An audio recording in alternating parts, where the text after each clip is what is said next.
et bienvenue dans notre temps d'enseignement, bienvenue dans notre temps de partage, bienvenue en cette matinée dans la présence du Seigneur sur cette plateforme à l'écoute de la parole. Sans plus tarder, nous allons rendre grâce à Dieu, nous allons incliner la tête et recommander ce temps entre les mains du Seigneur. Seigneur, nous te disons merci, toi qui es notre Dieu et qui es notre Roi, toi qui as jugé bon de nous donner la vie encore ce matin, nous t'honorons, nous te célébrons, nous te louons.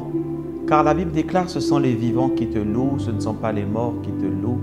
Et nous te louons et nous te célébrons car tu es notre Dieu Jésus. Merci pour tous les biens, le bien que tu nous fais, pour toutes les grâces et les bienfaits que tu nous accordes. Merci pour ta miséricorde qui s'est encore renouvelée envers nous ce matin en nous donnant la vie.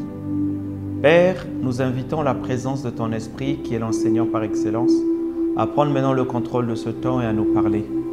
Touche-nous, change-nous, transforme-nous, Seigneur. Que ta parole soit comme ce grain qui a été semé dans la bonne terre et que notre cœur soit cette bonne terre afin de produire du fruit et les résultats de tout ce que tu nous donnes et tu nous enseignes. Merci pour tout. Dans le nom de Jésus-Christ, nous avons prié. Amen.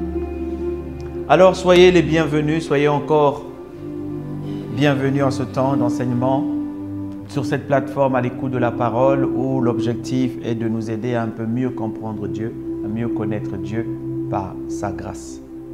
Amen. Je bénis vos vies, je bénis surtout vous qui relayez avec nous ce message. Nous bénissons le Seigneur, car grâce à vous, la parole de Dieu est en train de se répandre dans les quatre coins du monde. Il faut que ce soit un challenge de chacun de nous de dire « je fais aussi ma part ». Je pense à quelqu'un et je partage le message. À vous qui nous rejoignez la première fois, bienvenue sur cette plateforme, bienvenue sur l'ensemble des enseignements que le Seigneur donne à l'écoute de sa parole. Je bénis la vie pour vos pasteurs, les responsables dans vos églises, les référents que nous avons, ces anciens dont la Bible nous demande d'imiter la foi et je bénis Dieu pour leur vie. Alors aujourd'hui, nous allons poursuivre dans notre enseignement.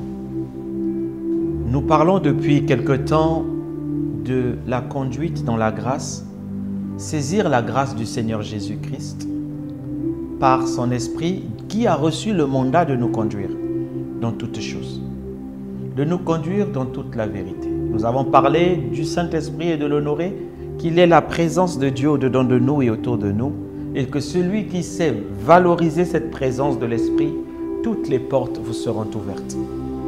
Parce que la présence de Dieu, là où il y a la présence du Seigneur, la Bible dit il y a abondance de joie. Vous ne pouvez pas porter la présence de Dieu. Carry, comme disent les anglophones, porter cette présence et vivre dans la souffrance, dans la douleur. Donc celui qui sait honorer et révérer la présence de Dieu, celui qui sait la recevoir, profite comme Obed-Édom qui avait reçu l'arche dans sa maison. Nous avons parlé aussi, depuis dans quelques semaines, nous parlons de la conduite par l'Esprit de Dieu, comment le Saint-Esprit nous conduit, qu'est-ce qu'il fait et qu'il a reçu le mandat de nous conduire, l'Esprit de vérité. Nous avons parlé de ce qu'est la vérité, devant la réalité des choses, qu'il y a la vérité. La réalité, c'est tout ce que vous voyez, mais il y a la vérité qui est au-dessus. Nous avons parlé d'être conduit dans la lumière et l'importance de la lumière de Dieu dans notre vie. L'importance de dire que la lumière soit en ce jour, que la lumière soit sur ma vie, que la lumière soit sur mon foyer, que la lumière soit dans mon travail, que la lumière soit dans la vie de mes enfants. Parce qu'il y a les ténèbres qui recouvrent la terre. L'obscurité profonde recouvre les peuples. Nous avons besoin d'avoir la lumière pour savoir où nous allons. Et la session dernière, le Seigneur a commencé à nous parler que le besoin de la lumière, c'est aussi pour nous aider par l'Esprit de Dieu à faire les bons choix. Nous avons introduit à la dernière session sur conduit par l'Esprit dans nos décisions et nos choix. Conduit par l'Esprit dans nos décisions et nos choix. Pourquoi? Parce que la prière, les choix, nous sommes des êtres humains parce que nous faisons des choix. Le Seigneur veut que nous puissions faire des choix et ces choix ont une importance qu'à capital. Capital. Pourquoi? Parce que les choix définissent là où vous êtes. Les choix définissent en grande partie les décisions que vous prenez. Les choix définissent cela. Nous avons besoin de faire des bons choix. Vous êtes aujourd'hui le résultat de vos choix d'hier. Nous l'avons dit, comme disait ce serviteur de Dieu, C.S. Lewis.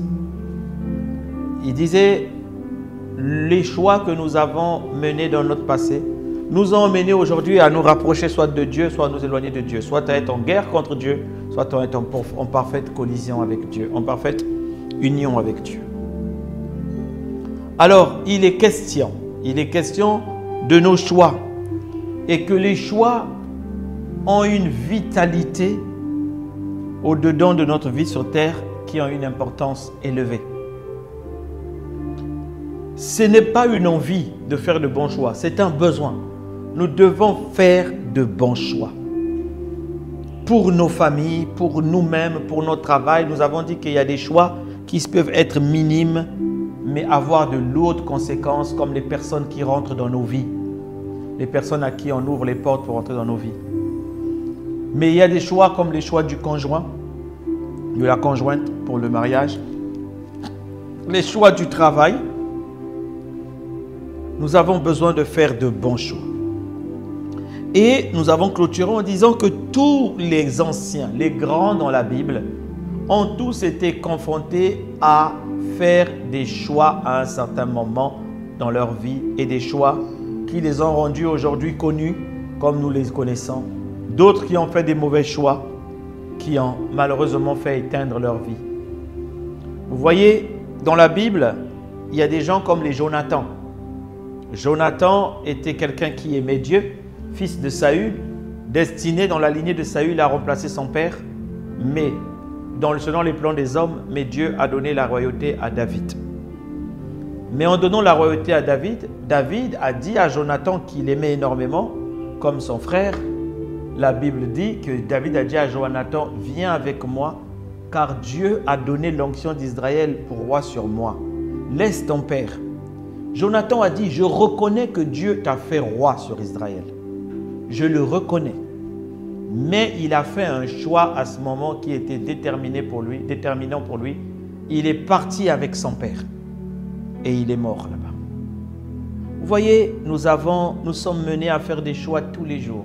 Allons-nous voyager? Allons-nous prendre cet avion? Allons-nous prendre ce train? Allons-nous prendre cette voiture? Par quelle route partirons-nous?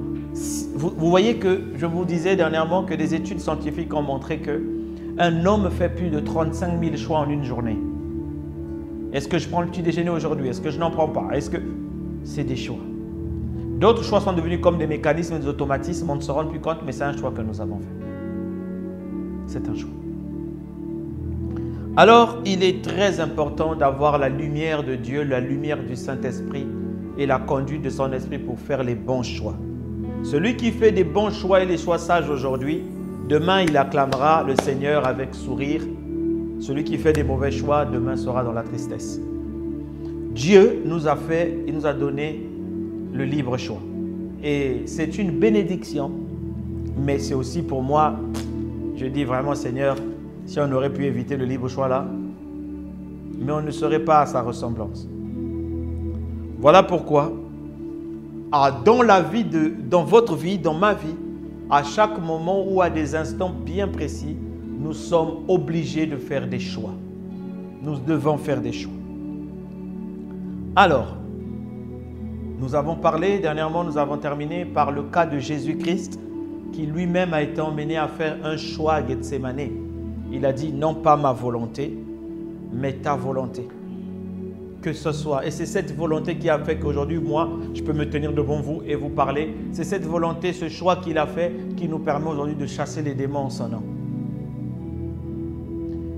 Mais c'est la marche avec Dieu. Abraham, lui aussi, a dû faire un choix. Le Seigneur lui dit, quitte ta famille, quitte tes enfants, quitte ta patrie. Il regarde son père, il regarde sa mère, il regarde ses frères et sœurs, il est bien. Là où il est, il a la famille, il a le soutien. Mais Dieu lui dit, quitte, il a dû faire un choix. Il a dû faire un choix. Abraham a aussi fait un choix au moment de donner, de sacrifier son fils unique Isaac. Au moment de sacrifier Isaac. Et Dieu ne lui a pas donné ce choix-là. Quand Ismaël était encore là, Dieu lui a dit laisse partir Ismaël. Ismaël est parti. Donc il ne lui restait qu'Isaac. Et Dieu lui dit donne aussi Isaac. Donc il a dû faire un choix. Moïse a dû faire un choix. Les Écritures racontent que Moïse, Hébreux 11, verset 24, c'est par la foi que Moïse, devenu grand, refusa d'être appelé fils de Pharaon. Fils de la fille de Pharaon.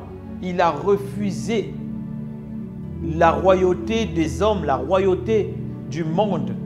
La Bible dit il préféra au mieux aller se mettre esclave avec ses frères. C'était un choix. S'il n'avait pas fait ce choix-là, il ne devait pas être appelé. Et quand il a fait ce choix, il a encore retrouvé devant la montagne à Horeb où Dieu lui dit va libérer mon peuple. Là aussi, quand vous lisez la Bible, il a beaucoup refusé. Il a vraiment, sa volonté à lui n'était pas ça. Mais il a fini par décider d'accepter. Donc vous voyez, la Bible est remplie de ce genre de personnes, des Josué qui ont accepté de faire la succession de Moïse afin d'accompagner le peuple. Il y a eu des pierres qui ont laissé femmes et enfants. Il a dit nous avons laissé derrière tout pour te suivre. Là aussi c'était un choix. Là aussi c'était un choix. Donc les choix, nous en avons besoin à chaque moment, à chaque instant. Excusez-moi, je ne retrouve plus mes notes. Donc les choix, nous en avons besoin à chaque moment, à chaque instant. Les David ont fait des choix d'aller combattre Goliath. C'était un choix. C'est ce choix qui l'a permis de devenir chef d'état-major et qui demain aussi a permis que d'autres choses se décomptent dans sa vie. Les Paul ont fait le choix de quitter le Sanhédrin pour suivre Jésus-Christ. C'était un choix. Il a dit devant le proconsul, il a dit je n'ai pas pu résister à l'appel céleste. Je n'ai pas pu résister à la vocation céleste. J'ai fait le choix de suivre. J'ai fait le choix. Donc, nos choix orientent notre manière de vivre de manière déterminante. Nos choix orientent le cours de notre vie et notre existence. Voilà pourquoi celui qu'on appelle le sage dans la Bible, bien que le sage des sages, c'est Jésus-Christ, mais il y a quand même quelqu'un qui a eu aussi cette appellation, c'est Salomon, qu'on a appelé sage. Salomon, il a fait des choix dans des choix. Je vais m'expliquer. Salomon, quand Dieu lui demande « Qu'est-ce que tu veux ?» Tu m'as fait une grosse offrande. Qu'est-ce que tu veux? Il dit, il choisit parmi tellement de choses qu'il peut demander à Dieu, il choisit de demander à Dieu le discernement de faire des bons choix. Vous voyez? Il fait le choix de grandir dans le discernement du choix. Quand vous lisez 1 Roi 3, c'est ça qu'on appelait qu'il demanda la sagesse. Il dit 1 Roi 3 verset 8, « Ton serviteur est au milieu du peuple que tu as choisi, par un peuple immense qui ne peut être ni compté ni nombré à cause de sa multitude. Accorde donc à ton serviteur un cœur intelligent, qui veut dire attentif, pour juger ton peuple, pour discerner le bien et le mal. » En gros, pour bien voir et comprendre qu'est-ce qui est bien et mal, pour faire les bons choix. Car qui pourrait juger ton peuple, ce peuple si nombreux? Qui pourrait le juger? Qui suis-je? Je veux me tromper à chaque fois. Il me faut ce discernement du bon choix, de la bonne décision à prendre que l'on appelle finalement la sagesse. La sagesse. Alors tout ce que tu as fait jusqu'à ce jour, tout ce que tu as fait, que tu sois dans la douleur ou dans l'échec, c'est les résultats d'un choix. Que tu sois dans la joie, c'est les résultats d'un choix. Et dans le monde, dans ce monde du diable où la Bible dit les ténèbres recouvrent la terre et l'obscurité profonde des peuples, l'attaque du diable est pour nous éviter à faire de bons choix. Et le remède pour cela, c'est l'esprit de vérité. C'est l'esprit de vérité qui nous conduit dans toute la vérité, car ta parole est la vérité et la vérité est la lumière des hommes. Donc, nous avons besoin d'être éclairés, d'être conduits dans la vérité pour pouvoir faire des bons choix. Faire des bons choix. Vous comprenez avec moi que c'est important. Important. Il y a des choix que nous faisons qui nous emmènent à l'opposé de là où Dieu nous attend. Après, on pleure, on dit Seigneur, mais viens, j'habite aux États-Unis, j'habite dans l'État de Washington. Seigneur, je souffre, viens m'aider, viens m'aider. Dieu te dit, mais le choix que tu avais fait pour aller à Washington, ce n'est pas ça que j'ai pour toi. Mais quand tu n'as pas suivi, écouté l'Esprit de Dieu, et encore moins, tu n'as même pas demandé son avis, tu te retrouves à aller faire des choix qui sont difficiles. La Bible dit dans Jean 16, verset 12, « J'ai encore beaucoup de choses à vous dire, mais vous ne pouvez pas le porter maintenant. Quand le Consolateur sera venu, l'Esprit de vérité, il vous conduira dans toute la vérité. Car il ne parlera pas de lui-même, mais il dira tout ce qu'il aura entendu. Il vous annoncera les choses à venir, afin que vous puissiez faire de bons choix. Afin que tu saches que Dieu m'avait dit, voici ce qui va arriver dans tel pays, donc je n'y vais pas. Dieu m'avait dit, voici là où il m'emmène, et ça passait par ce pays-là, je choisis ce pays. Je choisis ce travail. Je choisis. Alors, nous avons le besoin du Saint-Esprit pour faire les choix, pour faire le bon choix. Nous avons besoin de la conduite de l'Esprit. Demander à l'Esprit la direction est l'une des clés les plus importantes du succès et de la réussite. Demander à l'Esprit, mettre le Saint-Esprit devant. Put God in first place. Mettre le Seigneur en première place. Mettre Dieu devant en lui disant « Irai-je, n'irai-je pas? Monterai-je, monterai-je pas ?» C'est un grand signe d'humilité, déjà, un très grand signe d'humilité que demander la volonté de Dieu. Mais surtout, ça nous aide à faire le bon choix. Et lorsque nous sommes dans le bon choix, nous n'avons pas peur. Il a dit « Je t'instruirai ». Vous voyez, je t'instruirai. Je donnerai une instruction. Je te conseillerai. Ça veut dire qu'une fois que tu as l'instruction, le conseil va venir après. Une fois que tu as le conseil, la Bible dit, à ce moment-là, je te montrerai le chemin que tu dois suivre. Et en finissant, j'aurai le regard sur toi. Psaume 8. Je t'instruirai. Je te montrerai la voie que tu dois suivre. Je te conseillerai et j'aurai le regard sur toi. Non, le regard sur toi, c'est lorsque tu as suivi la direction, tu as fait le choix de Dieu, tu as suivi l'instruction et le regard sur toi est présent. C'est-à-dire que Dieu ne laisse pas que quelque chose t'arrive de mal. Pourquoi? Parce que c'est lui-même qui t'a dit d'aller sur ce chemin. Alors, nous avons besoin de faire les bons choix conduits par l'Esprit de Dieu. Conduits par l'Esprit. Alors, quelles sont les choses qui aujourd'hui, certains points qui t'ont emmené à faire les bons choix? Parce qu'aujourd'hui, si on me dit choisis à gauche, choisis à droite, je choisis à gauche, il faut, et que la gauche ne soit pas la bonne chose, il faut que je puisse être capable de trouver qu'est-ce qui m'emmène souvent à faire le mauvais choix. Quel est le diable? Qu'est-ce que le diable utilise pour m'emmener à faire de mauvais choix? Et là, nous allons parler de quelques points. 10 points. Je vais dire rapidement, hein, ne vous inquiétez pas. 10 points. 1. La précipitation. Saul a fait les choses dans la précipitation. Il est allé faire le sacrifice là où on lui avait interdit. Ça l'a fait perdre la royauté. Ça l'a fait perdre la royauté. Donc la précipitation est l'une des choses. Quand tu es trop pressé, mon frère, ma soeur, il y a beaucoup de chances que tu fasses des mauvais choix. Voilà pourquoi je n'aime pas beaucoup. Je n'aime pas beaucoup quand on me presse. J'aime pas. La précipitation, c'est pas bien. Je préfère anticiper les choses et je vous conseille cela. Anticipons, mes frères et sœurs. Parce que la précipitation est une source de beaucoup d'erreurs souvent.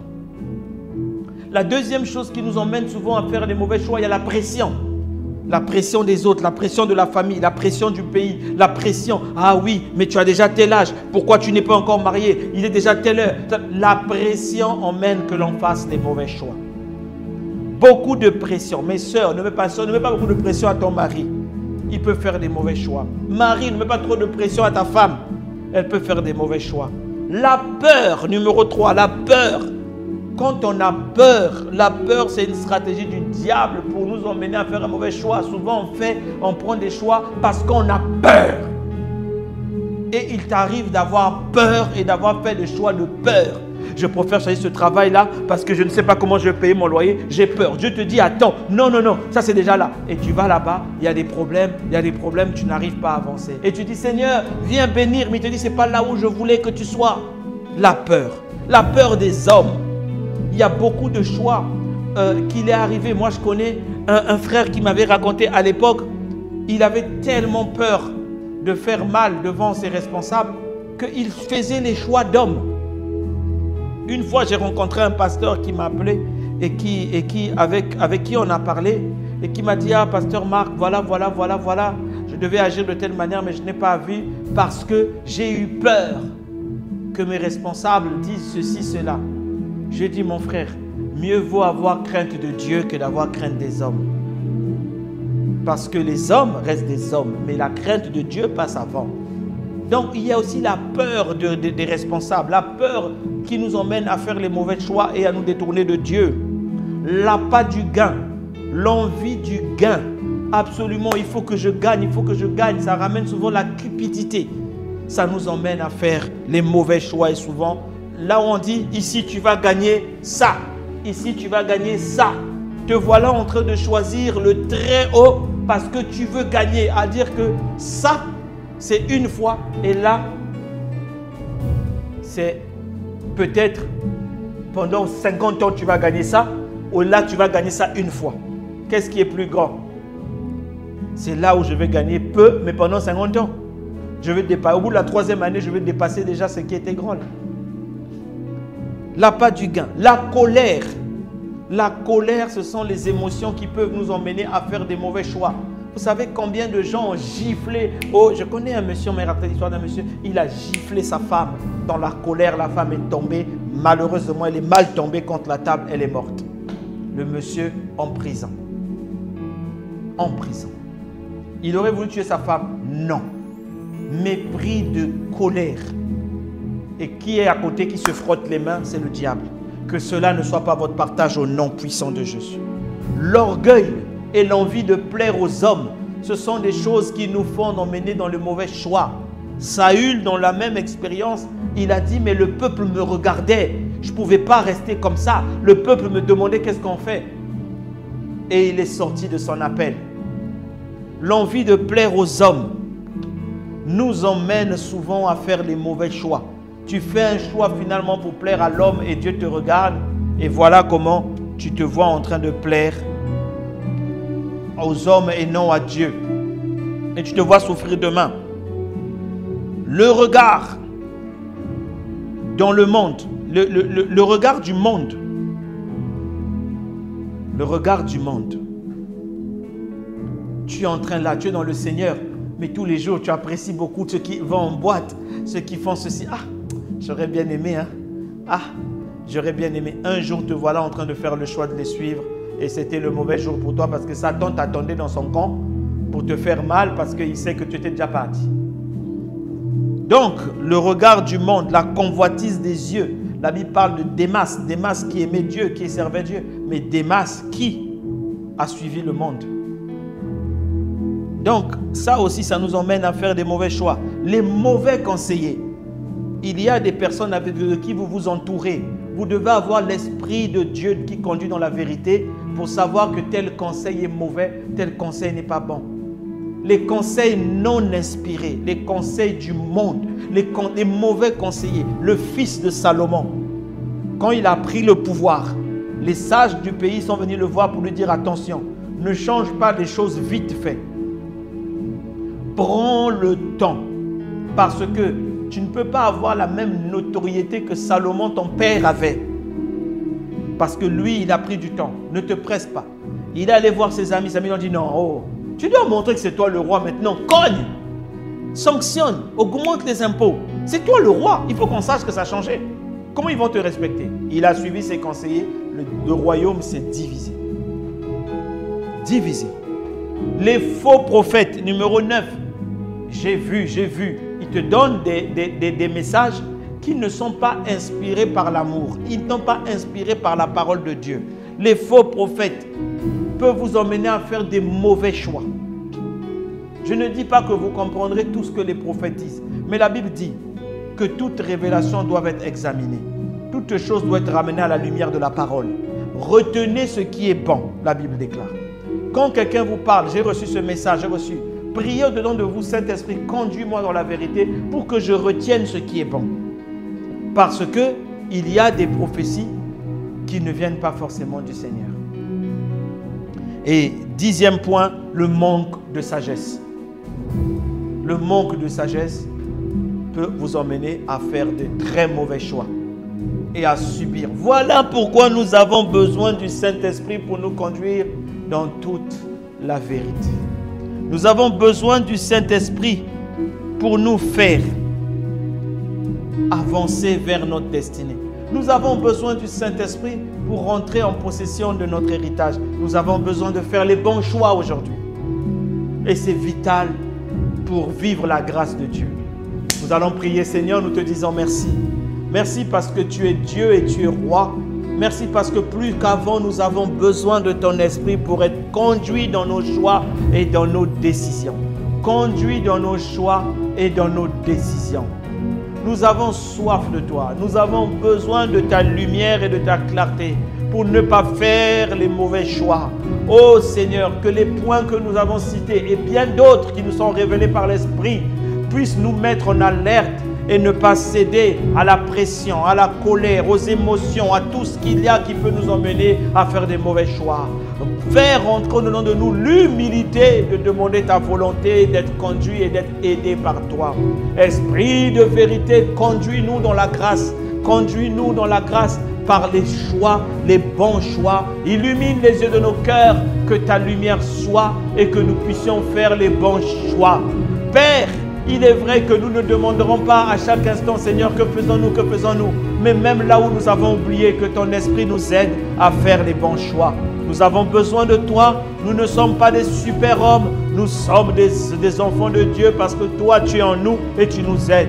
Alors, aide-nous au nom puissant de Jésus-Christ. Nous avons prié et nous disons un bon Amen.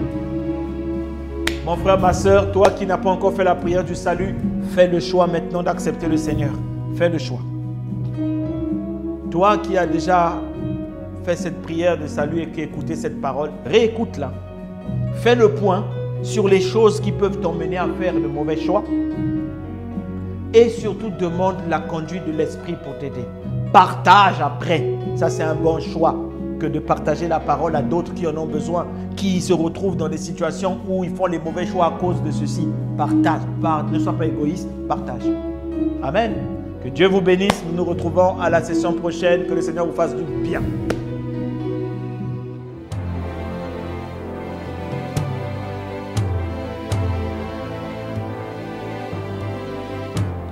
Ô Seigneur Dieu, je crois en ton Fils Jésus-Christ. Je crois qu'il est mort pour moi et que Dieu l'a ressuscité d'entre les morts. Je confesse de ma bouche que Jésus-Christ est le Seigneur de ma vie. Dès maintenant et pour toujours. Je donne ma vie à Jésus-Christ dès aujourd'hui et j'ouvre mon cœur par la foi et reçois le salut.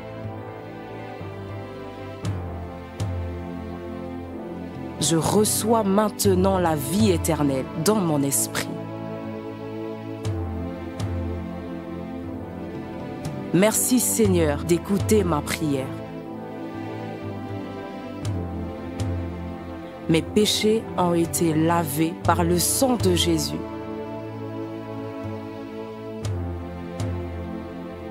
Christ vit maintenant en moi. Et je suis libre. Je suis sauvé. Je suis né de nouveau. Et dès aujourd'hui, je marche en ayant conscience de ma nouvelle vie en Jésus-Christ. Amen.